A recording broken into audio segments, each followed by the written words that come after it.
Hindi na pinayagan ng Estados Unidos ang pagbebenta ng Russia na langis mula sa mga parusadong tanker at muling ipinatupad ang mga parusa. Muling ipinatupad ang mga parusa ng Estados Unidos laban sa langis mula sa Federasyon ng Rusya. Ang pahintulot ay ibinigay noong ika-12 ng Marso at epektibo hanggang ika-11 ng Abril, kasama ang araw na yon. 2 araw na mula na mag-expire ang pahintulot, wala pang bagong ibinibigay.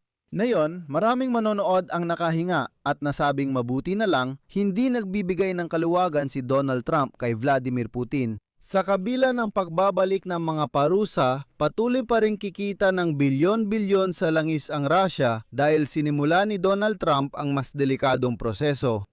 Ang pagbabalik ng mga parusa sa yugtong ito ay hindi magbibigay ng tamang epekto kung walang maayos na pagsubaybay sa pagpapatupad nito.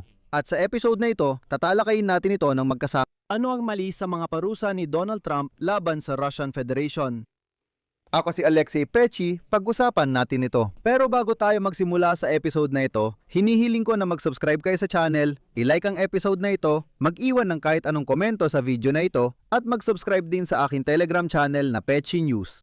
Nasa description ng video ang link.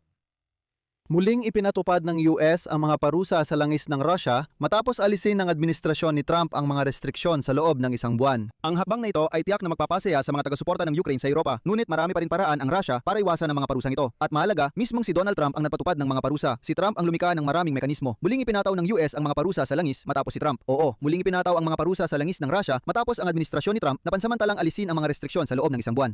Министерство финансов США отменило Parusa sa langis ng Russia noong nakaraang buwan. Sa langis at gas matapos ang aktwal na pagharang. Ang administrasyon ni Trump ay pansamantalang inalis ang mga parusa sa loob ng isang buwan bilang tugon sa ilang mga tanong. Sa Vietnam, mga pag-atake ng Amerika at Israel. Ang mga parusa sa Rosneft at Lukoil na ipinataw noong Oktubre ng nakaraang taon ay nakaapekto sa kita ng Russia mula sa langis, pero nawala rin ang epekto nito. Pagkalis ni Trump ng parusa, kahit pansamantala, tinawag ng mga demokratiko na kalokohan ang pagbibigay ng konsesyon sa mga Ruso. Ano nga ba ang dahilan? Tiwala ang mga eksperto na mas maayos pa sana ang nagawa. Kung talagang kinailangan, di kinailangan. Kung aalisin ang mga parusa sa langis ng Russia para patatagin ang merkado dahil sa digmaan sa gitnang silangan, pwede man lang sanang igiit ng administrasyon ni Trump na ilagay sa escrow account ang kikitain dito at gamitin lang sa pagkain at gamot. Dagdag pa, pwedeng opisyal na ibaba pa ang price cap sa langis ng Russia para mabawasan ang kita nito. Ibig sabihin, tuloy ang bentahan ng langis ng Russia dahil wala ng parusa, pero mas mura kaysa gusto ni Putin. Mukhang natakot ang kampo ni Trump sa epekto ng sarili nilang digmaan sa gitnang silangan, kaya bigla silang nagpanik at nagtanggal ng mga parusa. Paalala ko lang, bukod sa langis ng Russia, nagawa pa ni Trump na tanggalin ang mga parusa kahit sa langis ng Iran na nagpapahintulot sa kalaban na kumita ng bilyon-bilyon sa gitna mismo ng digmaan. Pagkalipas na mahigit isang buwan, ibinalik ni Trump ang mga parusa sa langis ng Russia at sinimulan ang pagharang sa kipot ng Hormuz para pigilan ang bentahan ng langis ng Iran. Alam nyo, sa ganitong sitwasyon, isa lang tanong ko, may tapang ba si Donald Trump na aminin sa lahat mga pare na nagkamali siya? Mukhang nag-alinlangan pa rin kay Trump dito. Hanggang Sabado, hindi pa tiyak kung aalisin ang pahintulot kaugnay ng sanctions para sa Russia. Sa huli, tatlong demokratiko ito, si Jean Psaki, Senado sa Internasyonal na Ugnayan, Chuck Schumer, lider ng minorya, at Elizabeth Warren, Senado sa Usaping Bangko. Noong Biyernes, nanawagan sila sa administrasyon ni Trump na huwag palawigin ang bisa ng pangkalahatang lisensya ng kagawaran ng pananalapi na ayon sa kanila nagpapahintulot sa Russia at mga kasabwat nito na kumita ng mahigit 4 bilyong dolyar. Sa huli, huling ipinatupad ni Trump ang mga parusa, pero may problema. Ang pangyayaring ito ay hindi dahilan. Hindi ito dahilan para magdiwang. Ibig sabihin marami ang parang napabuntong hininga, sinabi nila, ayan, nagkaroon ng pahinga sa mga parusa ng isang buwan. Hindi na ito pinalawig, kaya ibig sabihin ay muling ipinatupad ang mga parusa tapos na pwede nang mag-relax. Ngunit si Trump ang nagdulot ng sitwasyong wala nang may pakialam sa kanyang mga parusa at banta, lalo na't hindi naman niya ito kontrolado. Ipapaliwanag ko lahat para hindi kayo magmadaling humusga. Itong isang buwang pahinga kung kailan inalis ang mga parusa ay lalo pang nagtulak sa lahat ng mga Russia na tagapamagitan na maghakot ng Russia na langis na nasa ilalim ng parusa habang umaasa ng bagong benepisyo mula sa lisensya. O dahil ba ipinahiwatig ng administrasyon ni Trump na handa silang pumikit sa issue ng Russia na langis para mapahupa ang epekto ng kanilang pulisya kaugnay ng Iran. Ibig sabihin, alam ng lahat na winasak ni Trump ang merkado ng langis dahil sa digmaan niya sa Iran at malabong habulin pa niya ang Russian na langis na may parusa. Mukhang alam ng lahat na hindi na yon ang prioridad. At dito, gusto ko lang ulit bigyang diin. Ang tanong ay tungkol sa kontrol ng mga parusa at si Trump ay wala namang kontrol na yon. Magbibigay ako ng halimbawa para mas maintindihan natin.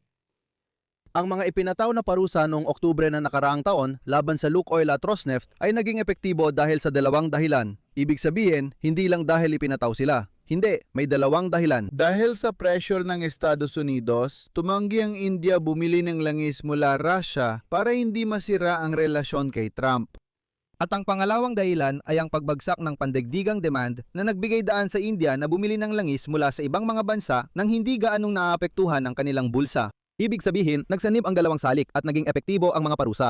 Sa kasalukuyan, hindi pinipilit ni Trump ang India. Namimili lang ng gustong langis ang India at matindi na ang pagkabigla ng merkado dahil sa kakulangan ng langis. Dahil sa pagsasara ng Strait of Hormuz, tumaas ang demand sa langis, kaya mahirap kumbinsihin ng India na itigil ang pagbili ng langis mula sa Russia. Hindi rin tiyak kung gagawin ito ni Trump dahil ang pagbabalik ng parusa sa Russian Federation ay simboliko lang at malamang walang epekto ngayon. Sige, himayin natin ito gamit ang graph na nagpapakita ng inventaryo ng langis ng Russia sa mga tanker at dagat. Ibig sabihin, ang langis na naipadala sa mga tanker ay hindi pa naibenta at ngayon ay palutang-lutang lang sa dagat. Kaya makikita sa graph ang epekto ng mga nasabing parusa. Nang ipinatupad ang mga parusa noong Oktubre, unti-unting naipon ng langis sa mga Russian tanker ng Shadow Fleet at hindi ito naibenta ng Russia. Palutang-lutang ang mga tanker sa pagitan ng India at China, naghihintay ng bibili ng langis. Sa huli, dayan ang makikita natin sa graph na kapag ipon ng Russia ng 100 at 33 milyong bariles ng langis sa bukas na dagat na wala namang balak bilhin ng kahit sino. Ipinasa lang sa tanker at ngayoy nakatigil kung saan-saan sa dagat. Nang luwagan ng Estados Unidos ang parusa noong Marso 12 agad, pinagagawan ng lahat ang lanis ng Russia sa mga tanker sa dagat at nabili pa ito ng triple ang presyo. Dahil dito, bumalik sa dati bago ang mga parusa ang dami ng langis ng Russia na dinadala ng mga tanker. At kahit ano pang sabihin ni Ministro ng Pananalapi ng Estados Unidos na si Scott Bessent na hindi ito nakatulong sa Russia, na hindi kumita si Putin at kung ano-ano pa, puro kalokohan lang yon. Si Putin ay nagawang maibenta ang lahat ng naipong langis sa kabila ng mga parusa. Sabihin na lang natin, break-even lang ang Russia. Ngayon, yung parusang ipinataw noong Oktubre, wala nang halaga. Break-even lang talaga sila. Tungkol sa tanong kung bakit maaring nagpasya ang Estados Unidos na huwag nang i-renew ngayon ang lisensya. Baka nakita nila na hindi naman gaano naapektuhan ng sobrang langis ng Russia ang presyo sa world market, kaya hindi na kailangan i-renew yung pahintulot. Wala na rin gaanong potensyal sa pagbebenta dahil bumalik na sa antas bago ang mga parusa ang mga stock sa mga tanker. Dagdag pa rito, yung mga pag-atake ng drone ng Ukraine ay nakakabala pa sa tuloy-tuloy na pag-export ng langis mula sa Russia. Uulitin ko, dahil sa buwan ng pahintulot kahit expired na, mas pinasama ng Estados Unidos ang sitwasyon. Patuloy nakakargahan ang mga tanker habang hinihintay ang susunod na pagluluwag.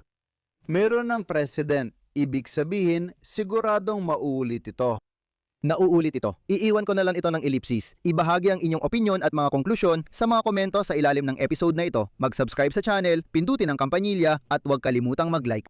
Kung gusto niyong suportahan ang YouTube channel na ito, tingnan ang video description para malaman paano suportahan ang channel ni Alexei Pechi. Piliin ang pinakamadaling paraan para sa inyo. Magpapasalamat ako sa anumang suporta mula sa inyo. Iyon lang po. Ingatan ninyo ang inyong sarili. Paalam sa lahat.